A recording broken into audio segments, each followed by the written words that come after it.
Jati, Hamba-Mu Pak Hendrik, keluarga dan seluruh pekerjaan jemaat Tuhan. Dan kami boleh berada di tempat ini sebagai anugerah. Tuhan yang pelihara satu persatu anak-anak-Mu, Tuhan jagai.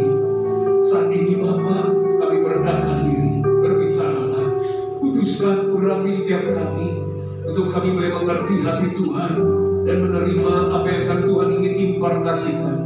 Sucikan, bebaskan dari apa yang tidak disadari. Hamba-Mu menyampaikan hanya kebenaran dan Injil-Mu, dan apa yang diimpartasikan hanyalah yang kudus dan yang berasal dari Tuhan Yesus saja Tuhan. Terima kasih Tuhan, Kau sungguh baik. Dalam nama Tuhan Yesus kami berdoa. Mari yang siap diberkati, siap diubahkan, siap dibangkitkan. Katakan sama-sama, amin. Terima kasih buat Pak Henry dan semua tim yang memberi kesempatan. Izinkan saya menyampaikan salam dari jemaat Tuhan di Kota Tasikmalaya, dan juga salam dari Gembala Pembina, Gembala Rayon kita, Pak Pendeta Yusuf Konyoto Raharjo. Baik, saya akan beri judul pesan firman Tuhan, Api Pentakosta yang tidak pernah padam. Nah, Bapak Ibu teman-teman tahu tidak, di Indonesia ada satu tempat itu 26 km dari kota Purwodadi, dan ini di desa yang Grobogan, ya Kabupaten Grobogan, ada satu situs api abadi dikatakan. Api ini nggak pernah padam. Jadi dari pusat bumi ini ada gas yang keluar, dan itu menjadi api yang terus-menerus menyala. Ya saudara, ada hujan besar, ada angin, topan, puting beliung, angin api ini nggak pernah padam sampai disebut api abadi. Kemudian setiap acara olahraga nasional seperti PON atau olahraga internasional di Indonesia, api itu seringkali diambil dari sumber mata api ini.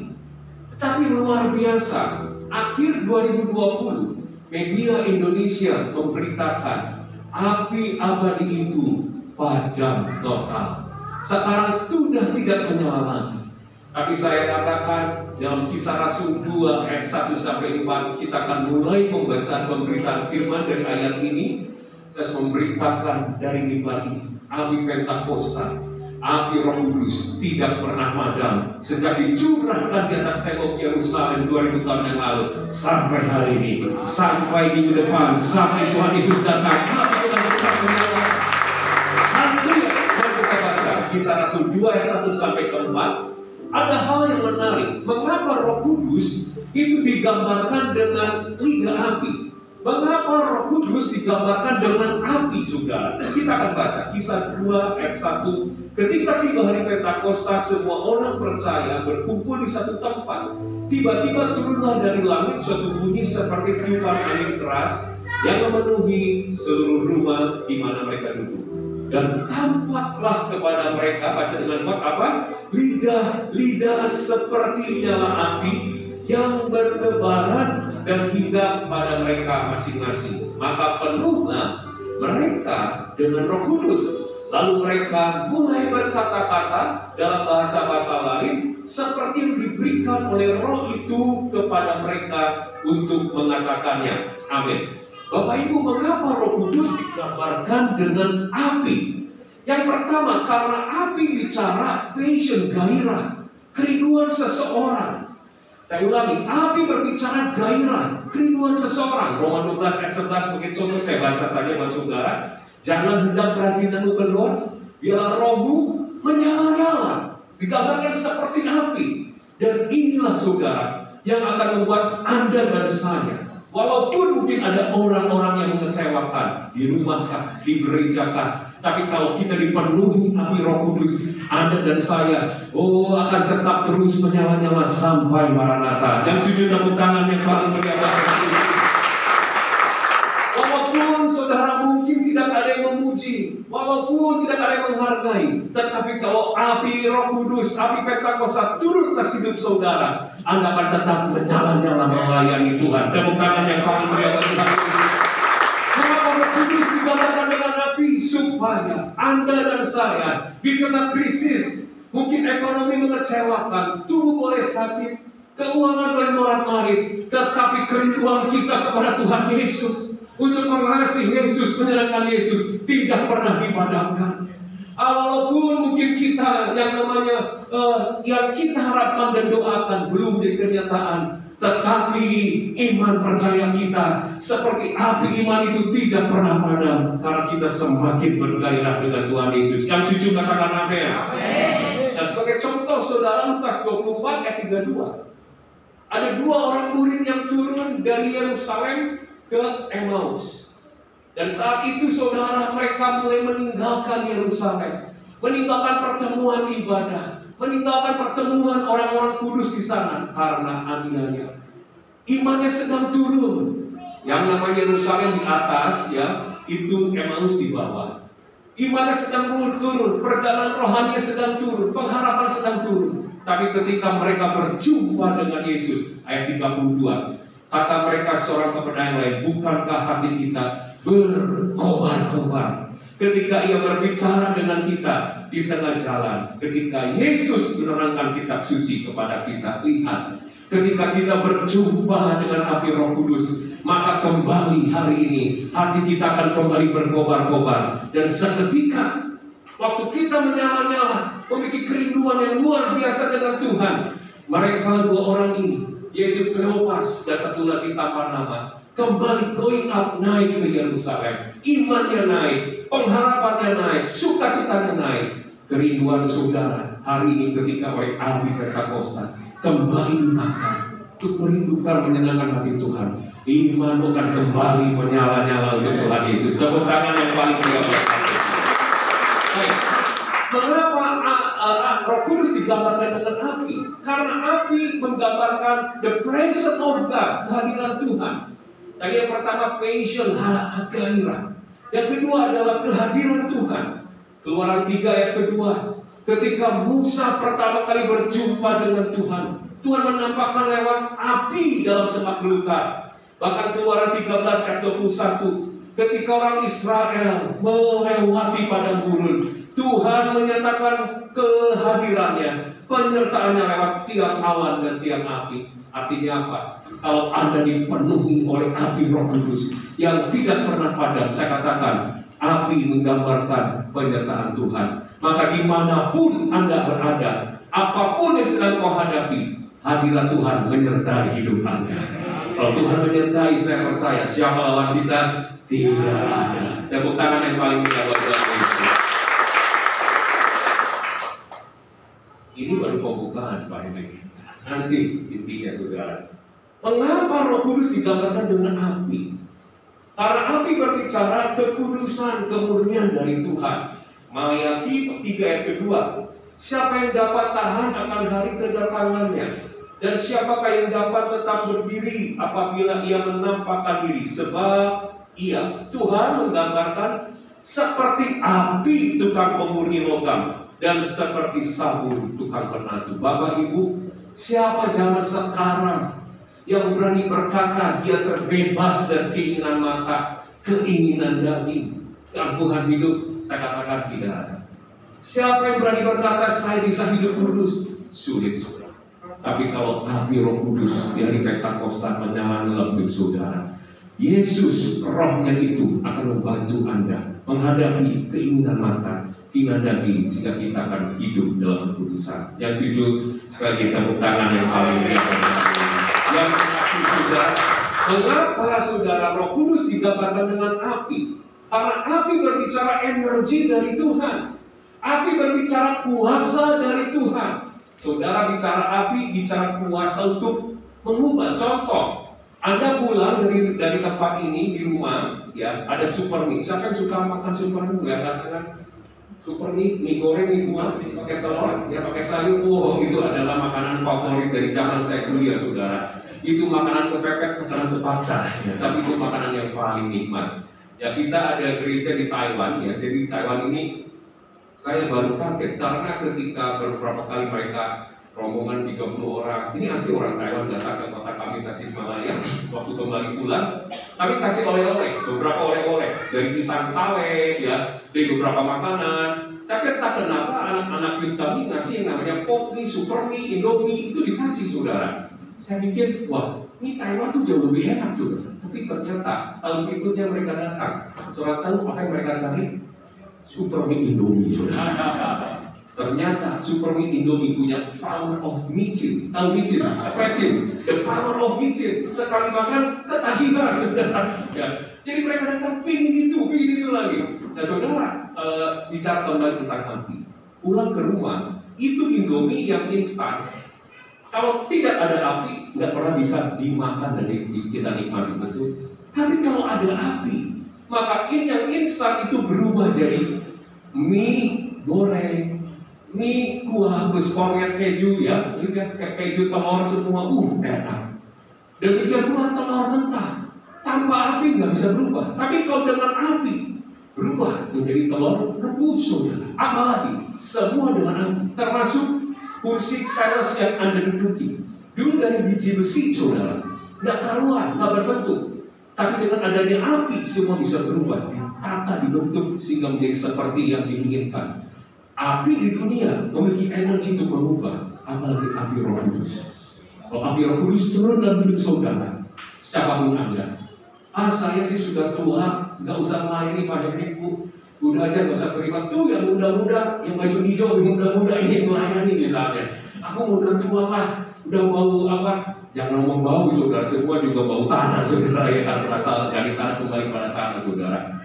Tapi saya katakan hari ini, siapapun Anda, setua apapun Tuhan masih bisa pakai. Tidak ada kata terlambat. Kalau api Roh Kudus akan hidup saudara, energi Tuhan akan membangkitkan memakai saudara. Haleluya, haleluya.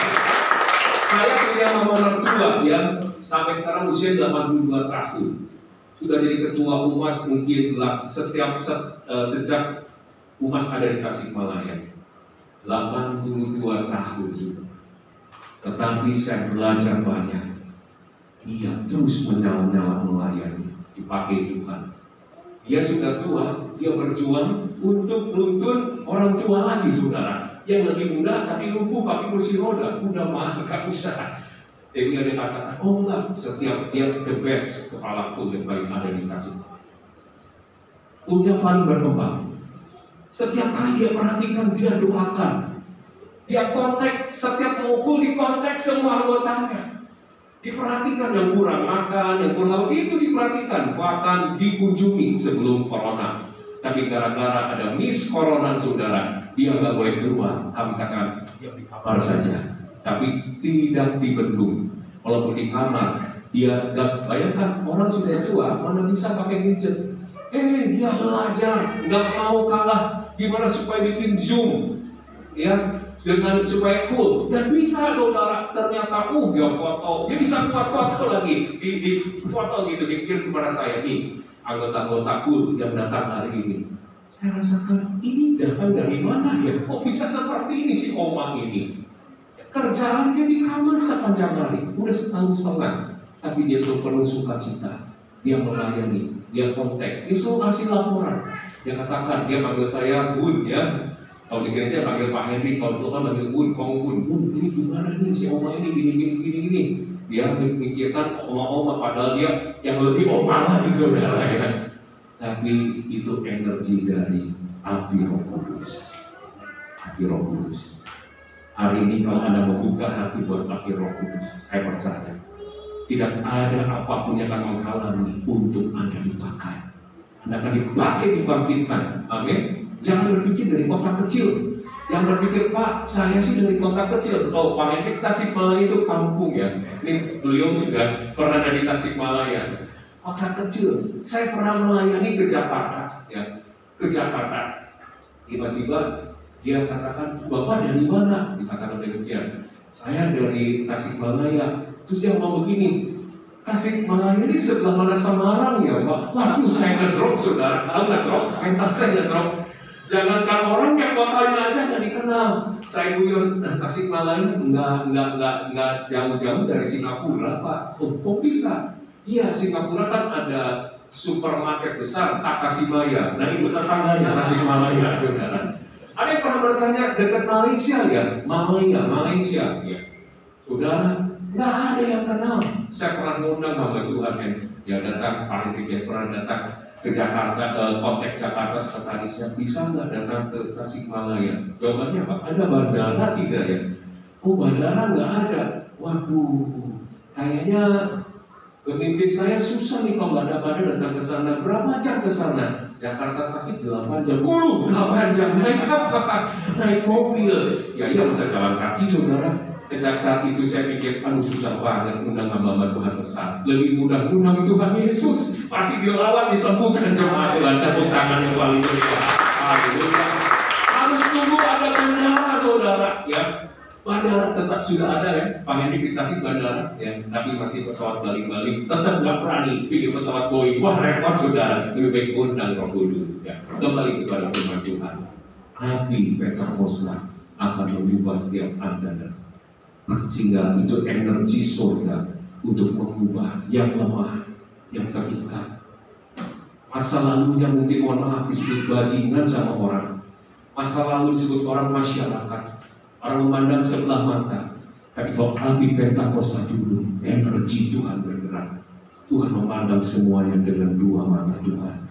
Untuk memakai setiap Anda untuk kemuliaan nama Tuhan. Siapa yang mau surah tangannya? Kita lihat contoh dalam Alkitab yuk. Nah sekarang kita masuk dalam kebenaran firman lebih jauh lagi. Buka Kisah Rasul 6 ayat 1 ya. Saat itu saudara, ada 7 orang dipilih di Yerusalem hanya untuk melayani pelayanan meja ya. Dalam bahasa Inggris daily ministration, artinya pelayanan sehari-hari. Yuk kita baca sama-sama ayat ke-1. Pada masa itu ketika jumlah murid makin bertambah, timbullah sungut-sungut di antara orang-orang Yahudi yang berbahasa Yunani terhadap orang-orang Ibrani karena pembagian kepada janda-janda mereka diabaikan dalam pelayanan sehari-hari. Sok sampai situ. Nah, Bapak Ibu ternyata saat itu para rasul Petrus, Yohanes, Yakobus itu kumpul bersama dengan seluruh jemaat. Kita pilih itu orang-orang yang akan ngurusi pembagian diakonia. Jadi kerjanya bagi sembako, nggak usah khotbah, nggak usah musir setan, nggak usah yang lain. Tetapi orang-orang yang setia, orang-orang yang excellent, orang-orang yang pandai ngurusin bagi sembako buat janda-janda. Perhatikan. Ekspektasi dari gereja dan para rasul hanya bagi sembako. Ekspektasi para hamba-hamba Tuhan saat itu cuma Tuhan hanya untuk memperhatikan orang-orang miskin. Dan saat itu dipilih Pak ayat 5, 7 orang. Seluruh jemaat lalu mereka memilih Stefanus, seorang yang penuh iman dan Roh Kudus, dan Filipus, Prokopus, Nikanor dan lain sebagaimana, nama-nama yang susah ngomongnya juga saudara. Tapi kita akan bahas Stefanus dan Filipus. Saudara tahu siapakah Stefanus? Ternyata saya harus memberitahu bahwa salah satu karakter sifat api itu mudah menyebar. Katakan sama-sama dengan saya, menyebar. 3, 2, 1, menyebar. Saya harus tegaskan sekali lagi, salah satu sifat api adalah mudah menyebar. Sekali lagi, katakan 1, 2, 3, menyebar. Tahun 1997 pernah terjadi kebakaran terbesar di Indonesia, kebakaran hutan. Saat itu ada 19,6 juta hektar hutan habis terbakar. Hampir 20 juta hektar hutan dilalap api terbakar. Sebesar itu ternyata hanya dimulai dari satu lidah api. Karena karakter lidah api setelah ada satu itu menyebar. Api di dunia punya karakter seperti itu. Tapi saya harus memberitahu di tempat ini. Terlebih api Pentakosta, api Roh Kudus. Api yang tidak pernah padam, yang pernah Tuhan curahkan di atas kepala Petrus, Yohanes, Yakobus. Di atas kepala Filipus. Filipus bukan Filipus ini, tapi Filipus murid Yesus.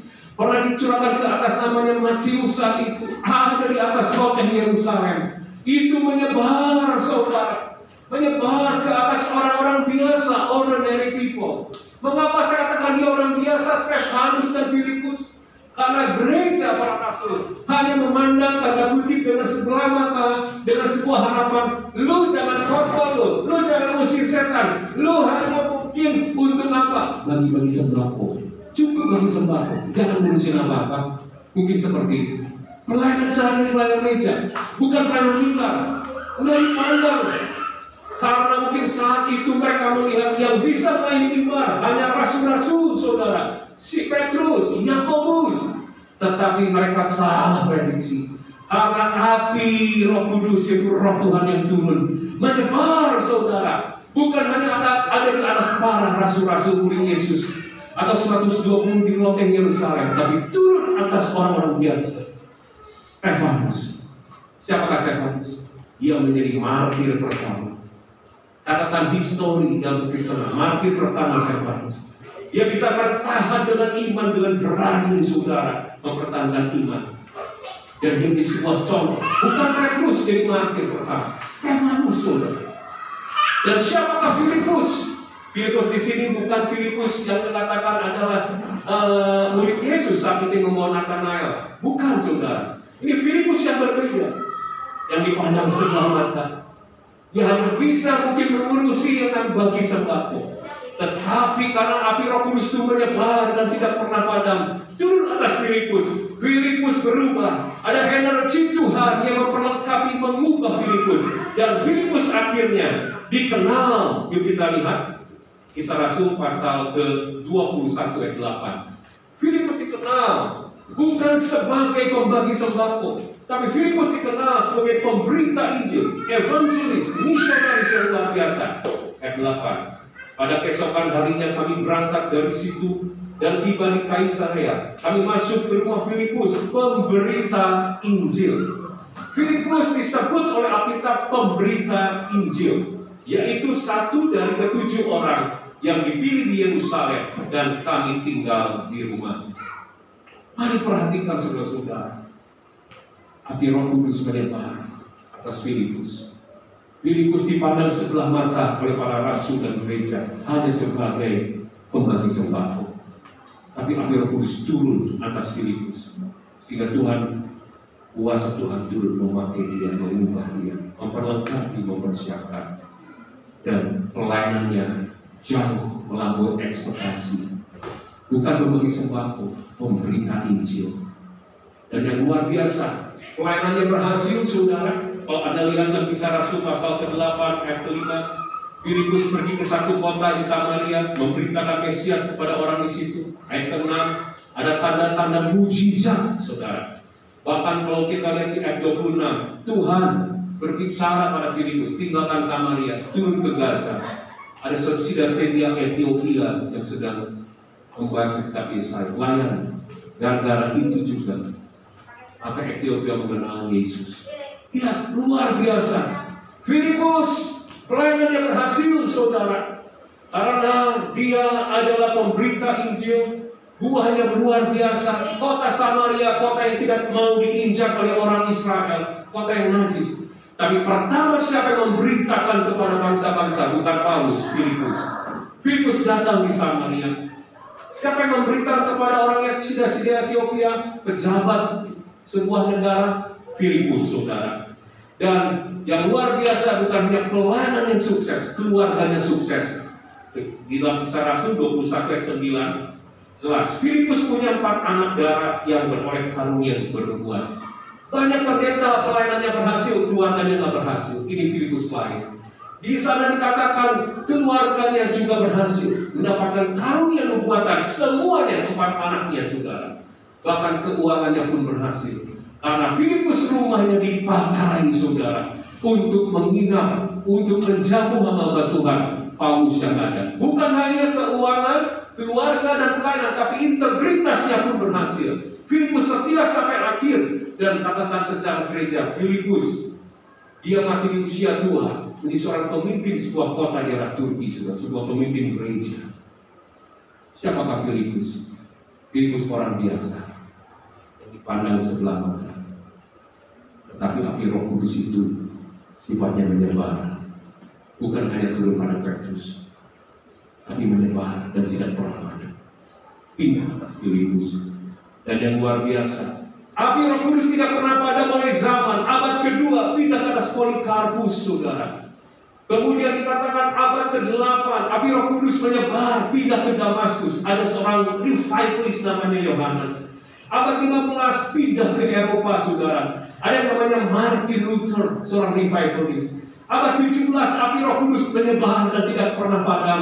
Dan itu abad 17 pindah ke Inggris, ada yang John Wesley. Dan juga saudara abad 18 pindah ke Amerika, ada yang namanya D.L. Moody, ada yang namanya George Muller. Abad 19 kembali pindah ke Wales, saudara. Ada yang namanya Evan Roberts, sehingga terjadi kebangkitan yang namanya di Wales. Dan beberapa tahun kemudian api Roh Kudus itu tidak pernah ada yang sama bentuk, pindah dan menyebar, tidak pernah padam dan pindah ke Asusasik. Ada yang namanya William Seymour, dari situ kegerakan penginjilan kemana-mana. Dan saya katakan api Roh Kudus sampai hari ini tetap api yang sama, yang menyebar sampai ke Indonesia, dan api tidak pernah padam. Turun ke hambanya Panito, dan api Roh Kudus saat ini tetap menyebar dan tidak pernah padam. Turun ke tempat ini di Kalijati, hambanya Panito, setiap saudara. Mungkin adalah orang-orang biasa yang dipandang sebelah mata. Tapi kalau api Roh Kudus duduk, Tuhan akan memakai Anda, tidak dibatasi siapa Anda di masa lalu. Apa Anda hari ini? Bagaimana kondisi Anda hari ini? Cuma Tuhan minta satu. Anda nggak yang mau buka hati buat Roh Kudus? Anda buka hati, Roh Kudus, ini aku, pakai aku. Tolong aku Tuhan. Saudara, saya akan akhiri. Saya kan berhenti di mobil, di dalam mobil. Saya cuma ngomong, Roh Kudus, Roh Kudus. Saya akan memberitakan tentang Kau, Roh yang Maha Mulia, sudah mengubah kehidupan hamba-Mu. Tahun 2003, 2002, saya terjerembab dan masuk dalam lembaga depresi. Waktu itu masih seorang bisnismen. Saya seperti jadi orang gila. Saya ingin bunuh diri. Tapi saat itu istri saya bermimpi saya dipakai menjadi hamba Tuhan untuk berkhotbah. Dia mulai menguatkan saya. Setiap saya istirahat, saya tidur, dia tumpang tangan. Dia katakan, apakah dipakai? Memberitakan firman dari kota ke kota, desa ke desa, bahkan bangsa ke bangsa, bahkan di depan orang yang tidak dikenal suku bahasa. Saya orang depresi saat itu, semua sudah hancur, ini sudah pecah. Saya orang yang mudah ketakutan, orang yang sulit untuk percaya, orang yang sulit untuk sukacita. Saya yang makan obat psikiater, ahli dokter jiwa saat itu. Saya tergantung dengan obat. Semua hancur. Anak saya waktu itu usia 5 tahun.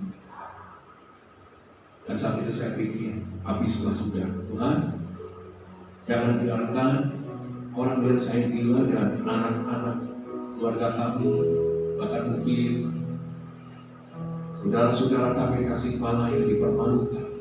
Angkat saya, cabut saya dari bumi itu. Tapi saat itu, isi saya memeluk saya. Apa jangan patah semangat? Step by step. Dan api Roh Kudus yang pernah turun atas Petrus dari zaman ke zaman, bukan hanya di Yerusalem. Ternyata api itu tidak pernah padam dan menyebar sampai ke kota Tasikmalaya. Api itu turun kepada orang yang sudah tergeletak, rasanya tidak pernah bermimpi. Mimpinya cuma satu, bisa hidup aja hari itu, rasakan damai, itu udah cukup. Gak pernah bermimpi jadi hamba Tuhan, gak pernah bermimpi untuk melakukan banyak hal, hanya ingin rasakan tenang karena peperangan yang ada dengan dirinya sendiri. Tidak ada angin, tidak ada sakit, tidak ada apa, tapi tiba-tiba ambruk. Kau berpikir gak bernapas, benar gak bernapas.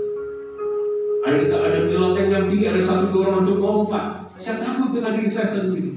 Saya orang yang gak layak. Dan lebih baik Tuhan bawa. Tapi api Roh Kudus, Tuhan memandang dua belah mata. Aku akan memakai guna. Dan 2003, dalam waktu 6 bulan Tuhan pulihkan. Kami serahkan kehidupan kami tutup usaha dan pekerjaan, dan kami terus sepenuh waktu buat Tuhan. Saya berdua dengan istri, hari-hari melayani di Tasikmalaya dan banyak melayani generasi. Memuridkan Matius 28, 19-20 lewat misi dunia pendidikan.